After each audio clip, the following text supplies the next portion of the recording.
यह विचार करने के पहले कि कर्तव्यनिष्ठा हमें आध्यात्मिक उन्नति में किस प्रकार सहायता पहुंचाती है, मैं आप लोगों को संक्षेप में यह भी बता देना चाहता हूं कि भारतवर्ष में जिसे हम कर्म कहते हैं, उसका एक दूसरा पहलू और कौन सा है। प्रत्येक धर्म के 3 विभाग होते हैं। प्रथम दार्शनिक, दूसरा पौराणिक और तीसरा कर्मकांड। दार्शनिक भाग तो असल में प्रत्येक धर्म का सार है। पौराणिक भाग इस दार्शनिक भाग की व्याख्या स्वरूप है। उसमें महापुरुषों की कम या अधिक काल्पनिक जीवनी तथा अलौकिक विषय संबंधी कथाओं एवं आख्यायिकाओं द्वारा इसी दर्शन को उत्तम रूप से समझाने की चेष्टा की गई है। और कर्मकांड इस दर्शन का ही और भी स्थूल रूप है, जिससे वह सर्वसाधारण की समझ में आ सके। वास्तव में अनुष्ठान दर्शन का ही एक स्थूलतर रूप है। यह अनुष्ठान ही कर्म है। प्रत्येक धर्म में इसकी आवश्यकता है, क्योंकि जब तक हम आध्यात्मिक जीवन में बहुत उन्नत न हो जाएं, तब तक सूक्ष्म आध्यात्मिक तत्व को समझ ही नहीं सकते। मनुष्य को अपने तय यह मान लेना सरल है कि वह कोई भी बात समझ सकता है, परंतु जब वह उसे अमल में लाने की चेष्टा करता है तो उसे मालूम होता है कि सूक्ष्म भावों को ठीक ठीक समझना तथा उन्हें हृदयंगम करना बड़ा ही कठिन है। इसीलिए तो प्रतीक विशेष रूप से सहायक होते हैं। प्रतीक द्वारा सूक्ष्म विषयों को समझने की जो प्रणाली है, उसे हम किसी प्रकार त्याग नहीं सकते। अत्यंत प्राचीन समय से ही प्रतीकों का प्रयोग प्रत्येक धर्म में होता रहा है। एक दृष्टि से यदि कहा जाए कि हम प्रतीक के बिना किसी बात को सोच ही नहीं सकते तो ठीक ही है। शब्द भी तो हमारे विचार के प्रतीक ही है। दूसरी दृष्टि से कहा जा सकता है कि संसार की प्रत्येक चीज प्रतीक के रूप में देखी जा सकती है। सारा संसार ही प्रतीक है और उसके पीछे मूल तत्व रूप में ईश्वर विराजमान है। इस प्रकार का प्रतीक केवल मनुष्य द्वारा उत्पन्न किया हुआ ही नहीं है, और न ऐसी ही बात है कि एक धर्म के कुछ अनुयायी एक साथ बैठ गए और बस उन्होंने कुछ प्रतीकों की कल्पना कर डाली। धर्म के प्रतीक की उत्पत्ति स्वाभाविक रूप से होती है। नहीं तो ऐसा क्यों है कि प्रायः सभी मनुष्यों के मन में कुछ विशेष प्रतीक कुछ विशिष्ट भावों से सदा संबद्ध रहते हैं। कुछ प्रतीक तो सभी जगह पाए जाते हैं। तुम में से अनेकों की यह धारणा है कि क्रास का चिन्ह सर्वप्रथम ईसाई धर्म के साथ प्रचलित हुआ, परंतु वास्तव में तो वह ईसाई धर्म के बहुत पहले से, मूसा के भी जन्म के पहले, वेदों के आविर्भाव के भी पहले, यहां तक कि मानवीय कार्यकलापों का किसी प्रकार का इतिहास लिपिबद्ध होने के भी पहले से विद्यमान है। एटिक्स तथा फिनिशियंस जातियों में भी इसकी मौजूदगी का प्रमाण मिलता है। प्रायः प्रत्येक जाति में इसका अस्तित्व था। इतना ही नहीं, बल्कि ऐसा भी प्रतीत होता है कि क्रॉस पर लटके हुए महापुरुष का प्रतीक लगभग प्रत्येक जाति में प्रचलित था।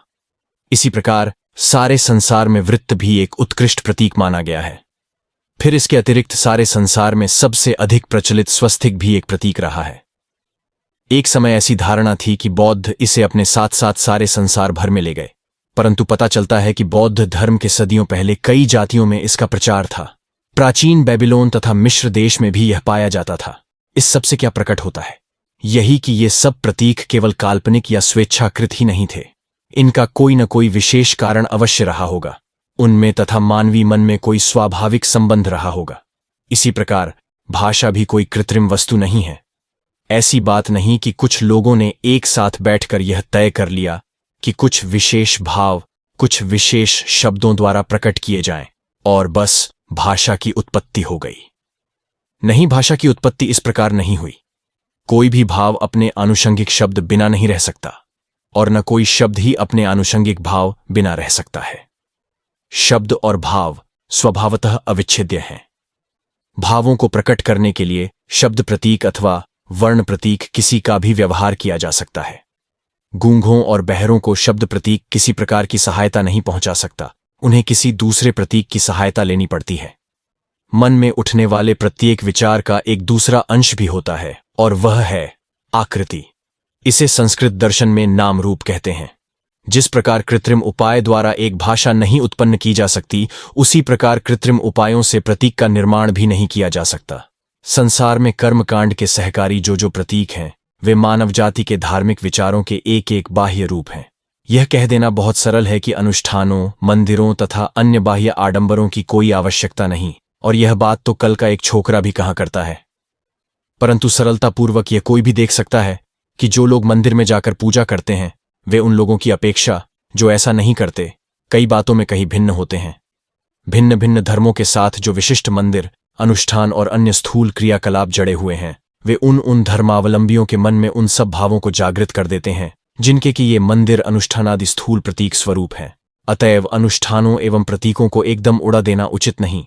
इन सब विषयों का अध्ययन एवं अभ्यास स्वभावतः कर्मयोग का ही एक अंग है। इस कर्मयोग के और भी कई पहलू हैं। इनमें से एक है भाव तथा शब्द के संबंध को जानना एवं यह भी ज्ञान प्राप्त करना कि शब्द शक्ति से क्या क्या हो सकता है। प्रत्येक धर्म शब्द की शक्ति को मानता है। यहां तक कि किसी किसी धर्म की तो यह धारणा है कि समस्त सृष्टि शब्द से ही निकली है। ईश्वर के संकल्प का बाह्य आकार शब्द है, और चूंकि ईश्वर ने सृष्टि रचना के पूर्व संकल्प एवं इच्छा की थी, इसलिए सृष्टि शब्द से ही निकली है। इस जड़वादमय जीवन के कोलाहल में हमारे स्नायुओं में भी जड़ता आ गई है। ज्यों-ज्यों हम बूढ़े होते जाते हैं और संसार की ठोकरें खाते जाते हैं, त्यों-त्यों हम में अधिकाधिक जड़ता आती जाती है, और फलस्वरूप हमारे चारों ओर निरंतर हमारे ध्यान को आकर्षित करने वाली जो सारी घटनाएं होती रहती हैं, उनके प्रति हम उदासीन रहकर उनसे कोई शिक्षा ग्रहण नहीं कर पाते। परंतु कभी कभी ऐसा भी अवश्य होता है कि मनुष्य का स्वाभाविक भाव प्रबल हो उठता है और हम इन साधारण सांसारिक घटनाओं का रहस्य जानने का यत्न करने लगते हैं तथा उन पर आश्चर्यचकित हो जाते हैं। इस प्रकार आश्चर्यचकित होना ही ज्ञान लाभ की पहली सीढ़ी है। शब्द के उच्च दार्शनिक तथा धार्मिक महत्व को छोड़ देने पर भी हम देखते हैं कि हमारे इस जीवन नाटक में शब्द प्रतीक का विशेष स्थान है। मैं तुमसे बातचीत कर रहा हूं, तुम्हें स्पर्श नहीं कर रहा हूं, पर मेरे शब्द द्वारा उत्पन्न वायु के स्पंदन तुम्हारे कान में जाकर तुम्हारे कर्म स्नायुओं को स्पर्श करते हैं और उससे तुम्हारे मन में असर पैदा होता है। इसे तुम रोक नहीं सकते। भला सोचो तो, इससे अधिक आश्चर्यजनक बात और क्या हो सकती है। एक मनुष्य दूसरे को बेवकूफ कह देता है और बस इतने से ही वह दूसरा मनुष्य उठ खड़ा होता है और अपनी मुट्ठी बांधकर उसकी नाक पर एक ऐसा जमा देता है। देखो तो, शब्द में कितनी शक्ति है। एक स्त्री बिलख बिलख कर रो रही है, इतने में एक दूसरी स्त्री आ जाती है और वह उससे कुछ सांत्वना के शब्द कहती है। प्रभाव यह होता है कि वह रोती हुई स्त्री उठ बैठती है, उसका दुख दूर हो जाता है और वह मुस्कुराने भी लगती है। देखो तो, शब्द में कितनी शक्ति है।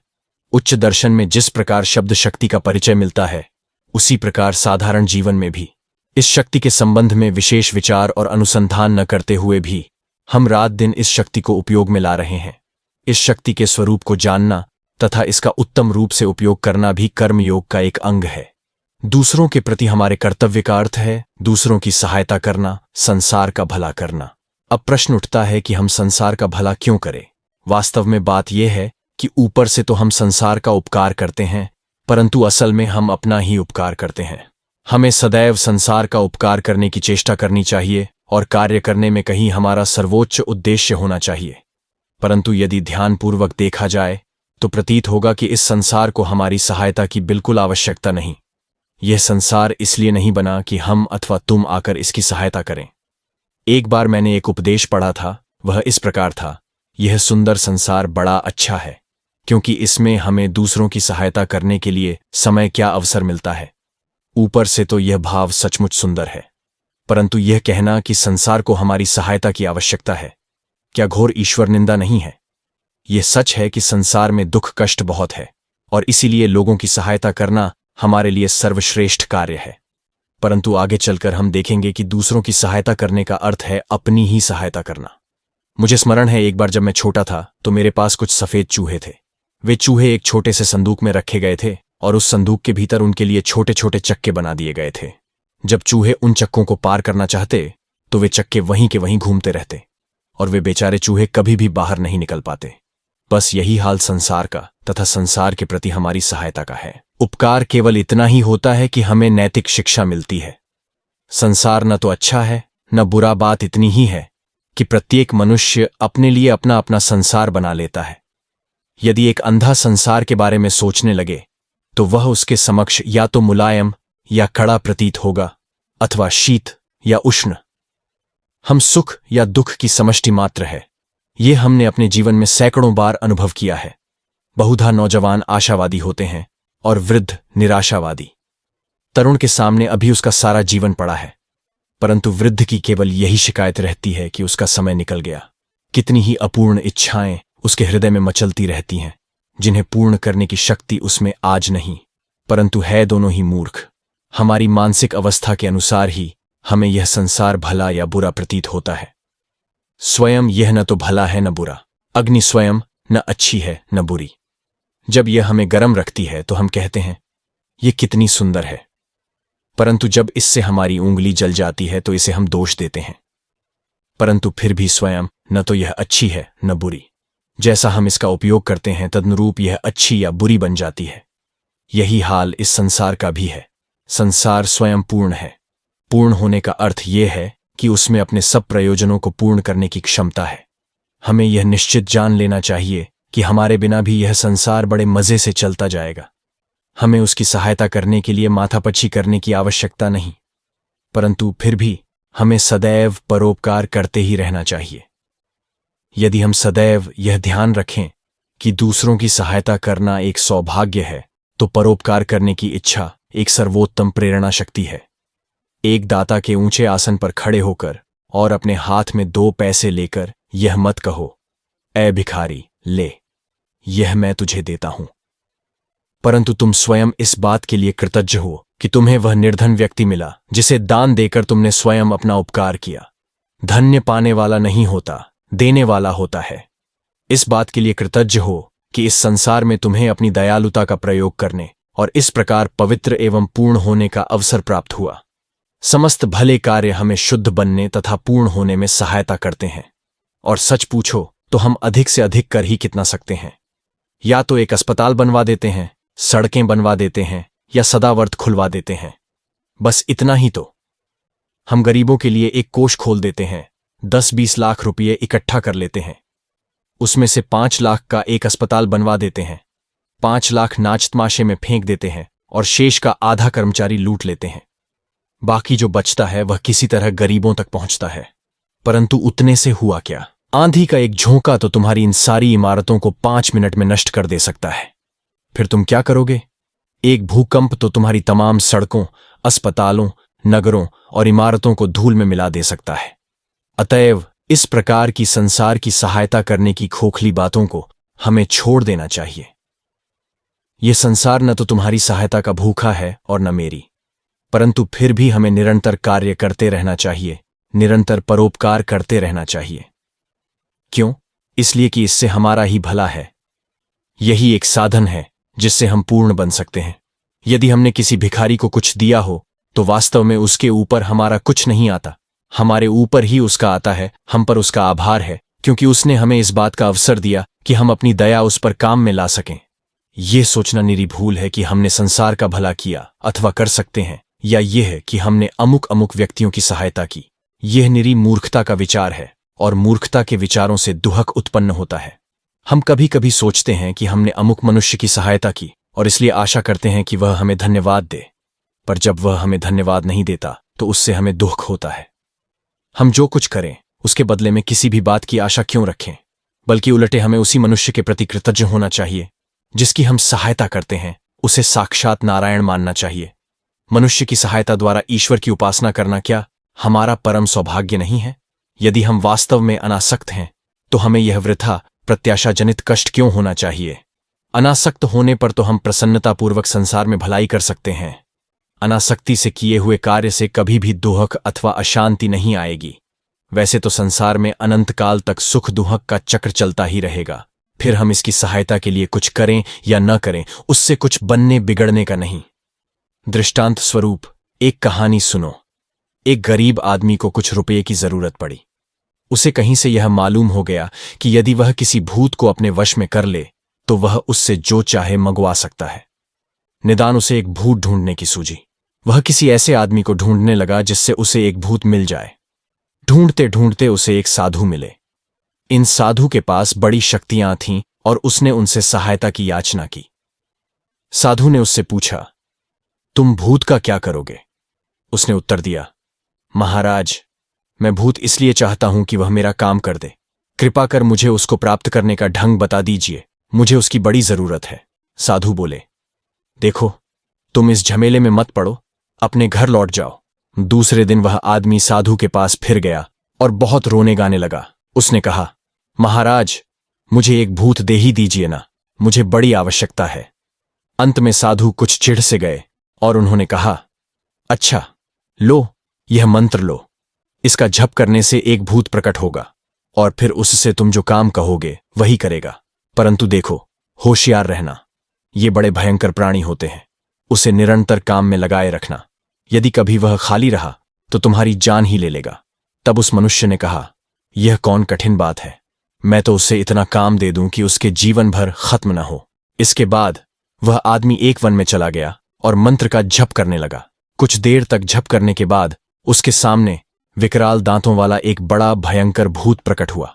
भूत ने कहा, देखो, मैं भूत हूं, तुम्हारे मंत्र ने मुझे जीत लिया है, परंतु देखो, तुम्हें मुझको निरंतर काम में लगाए रहना होगा, क्योंकि ज्यों ही मुझे थोड़ा सा भी अवकाश मिला कि मैं तुम्हारी जान ले लूंगा। आदमी बोला, ठीक है, जाओ, मेरे लिए एक महल तैयार करो। भूत ने जवाब दिया, लो, हो गया महल, तैयार है। आदमी ने कहा, जाओ, मेरे लिए धन ले आओ। भूत बोला, लो, धन भी तैयार है। फिर आदमी ने कहा, यह जंगल काट डालो और यहां एक शहर बसा दो। भूत बोला, लो, ये भी हो गया, अब और क्या करूं बतलाओ। अब तो यह आदमी बड़ा घबराने लगा।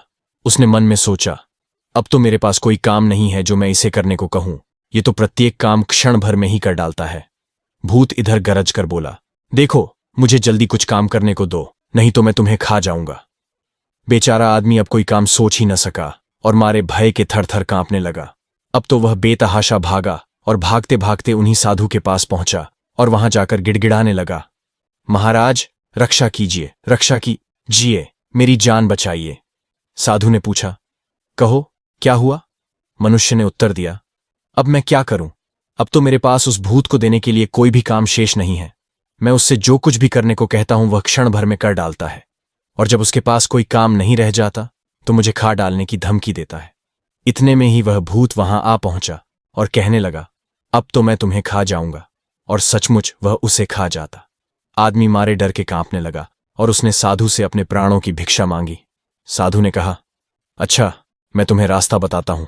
देखो, उस कुत्ते की पूंछ टेढ़ी है, अपनी तलवार निकालो और यह पूंछ का टक्कर इस भूत को दे दो और उससे कहो कि इसे सीधी कर दे। आदमी ने झट से कुत्ते की पूंछ काट ली और उसे भूत को देकर कहा, लो, इसे सीधी करके मुझे दो। भूत ने पूंछ ले ली और उसे बड़ी सावधानी से सीधी की, पर ज्यों ही उसने उसको सीधी करके छोड़ दिया त्यों ही वह फिर से टेढ़ी हो गई। भूत ने दोबारा कोशिश की, परंतु ज्यों ही उसने छोड़ दी त्यों ही वह फिर टेढ़ी हो गई। उसने तीसरी बार फिर प्रयत्न किया, परंतु वह फिर टेढ़ी की टेढ़ी हो गई। इस प्रकार वह कई दिनों तक प्रयत्न करता रहा, यहां तक कि वह थक गया और बोला, मुझे ऐसा कष्ट तो अपने जीवन भर में कभी नहीं हुआ। मैं एक बड़ा पुराना भूत हूं, ऐसी मुसीबत में मैं कभी नहीं पड़ा। अब तो वह भूत उस आदमी से कहने लगा, आओ भाई, हम तुम समझौता कर लें। तुम मुझे छोड़ दो और मैंने अब तक तुम्हें जो कुछ दिया है वह सब अपने पास ही रखे रहो। मैं वादा करता हूं अब आगे तुम्हें किसी प्रकार का कष्ट न दूंगा। ये सुन वह आदमी बड़ा खुश हुआ और बड़ी प्रसन्नतापूर्वक उसने इस समझौते को स्वीकार कर लिया। हमारा यह संसार भी बस कुत्ते की टेढ़ी पूंछ के ही समान है। सैकड़ों वर्ष से लोग इसे सीधा करने का प्रयत्न कर रहे हैं, परंतु ज्यों ही वे इसे छोड़ देते हैं त्यों ही यह फिर से टेढ़ा का टेढ़ा हो जाता है। इसके अतिरिक्त और क्या हो सकता है? मनुष्य पहले यह जान ले कि आसक्ति रहित होकर उसे किस प्रकार कर्म करना चाहिए, तभी वह दुराग्रह और मतांधता से परे हो सकता है। जब हमें यह ज्ञान हो जाएगा कि संसार कुत्ते की टेढ़ी दुम की तरह है और कभी भी सीधा नहीं हो सकता, तब हम दुराग्रही नहीं होंगे। यदि संसार में यह दुराग्रह, यह कट्टरता न होती तो अब तक यह बहुत उन्नति कर लेता। यह सोचना भूल है कि धर्मांधता द्वारा मानव जाति की उन्नति हो सकती है, बल्कि उल्टे यह तो हमें पीछे हटाने वाली शक्ति है, जिससे घृणा और क्रोध उत्पन्न होकर मनुष्य एक दूसरे से लड़ने भिड़ने लगते हैं और सहानुभूति शून्य हो जाते हैं। हम सोचते हैं कि जो कुछ हमारे पास है अथवा जो कुछ हम करते हैं वही संसार में सर्वश्रेष्ठ है, और जो कुछ हम नहीं करते अथवा जो कुछ हमारे पास नहीं है वह एक कौड़ी मूल्य का भी नहीं। अतएव जब कभी तुम में दुराग्रह का यह भाव आए तो सदैव कुत्ते की टेढ़ी पूंछ का दृष्टांत स्मरण कर लिया करो। तुम्हें अपने आप को संसार के बारे में चिंतित बना लेने की कोई आवश्यकता नहीं। तुम्हारी सहायता के बिना भी यह चलता ही रहेगा। जब तुम दुराग्रह और मतांधता से परे हो जाओगे तभी तुम अच्छी तरह कार्य कर सकोगे। जो ठंडे मस्तिष्क वाला और शांत है, जो उत्तम ढंग से विचार करके कार्य करता है, जिसके स्नायु सहज ही उत्तेजित नहीं हो उठते, तथा जो अत्यंत प्रेम और सहानुभूति संपन्न है, केवल वही व्यक्ति संसार में महान कार्य कर सकता है और इस तरह उससे अपना भी कल्याण कर सकता है। दुराग्रही व्यक्ति मूर्ख और सहानुभूति शून्य होता है। वह न तो कभी संसार को सीधा कर सकता है और न स्वयं ही शुद्ध एवं पूर्ण हो सकता है। आज के व्याख्यान का सारांश यह है। सर्वप्रथम हमें यह ध्यान में रखना चाहिए कि हम ही संसार के आरणी हैं, संसार हमारा गणनी नहीं। यह तो हमारा सौभाग्य है कि हमें संसार में कुछ कार्य करने का अवसर मिलता है। संसार की सहायता करने से हम वास्तव में स्वयं का ही कल्याण करते हैं। दूसरी बात यह है कि इस विश्व के एक ईश्वर हैं। यह बात सच नहीं कि यह संसार पिछड़ रहा है और इसे तुम्हारी अथवा मेरी सहायता की आवश्यकता है। ईश्वर सर्वत्र विराजमान है। वे अविनाशी, सतत क्रियाशील और जागृत हैं। जब सारा विश्व सोता है तब भी वे जागते रहते हैं। वे निरंतर कार्य में लगे हुए हैं। संसार के समस्त परिवर्तन और विकास उन्हीं के कार्य हैं। तीसरी बात यह है कि हमें किसी से घृणा नहीं करनी चाहिए। यह संसार सदैव ही अच्छे और बुरे का मिश्रण स्वरूप रहेगा। हमारा कर्तव्य है कि हम दुर्बल के प्रति सहानुभूति रखें और एक अन्यायी के प्रति भी प्रेम रखें। यह संसार तो चरित्र गठन के लिए एक विशाल व्यायामशाला है। इसमें हम सभी को अभ्यास रूप कसरत करनी पड़ती है, जिससे हम आध्यात्मिक बल से अधिकाधिक बलवान बनते रहें। चौथी बात यह है कि हम में किसी प्रकार का भी दुराग्रह नहीं होना चाहिए, क्योंकि दुराग्रह प्रेम का विरोधी है। बहुधा दुराग्रहियों को तुम यह गाल बजाते सुनोगे, हमें पापी से घृणा नहीं है, हमें तो घृणा पाप से है। परंतु यदि कोई मुझे एक ऐसा मनुष्य दिखा दे जो सचमुच पाप और पापी में भेद कर सकता है, तो ऐसे मनुष्य को देखने के लिए मैं कितनी भी दूर जाने को तैयार हूं। मुख से ऐसा कहना सरल है। यदि हम द्रव्य और उसके गुण में भली भांति भेद कर सकें तो हम पूर्ण हो जाएं, पर इसे अमल में लाना इतना सरल नहीं। हम जितने ही शांत चित्त होंगे और हमारे स्नायु जितने शांत रहेंगे, हम उतने ही अधिक प्रेम संपन्न होंगे और हमारा कार्य भी उतना ही अधिक श्रेष्ठ होगा।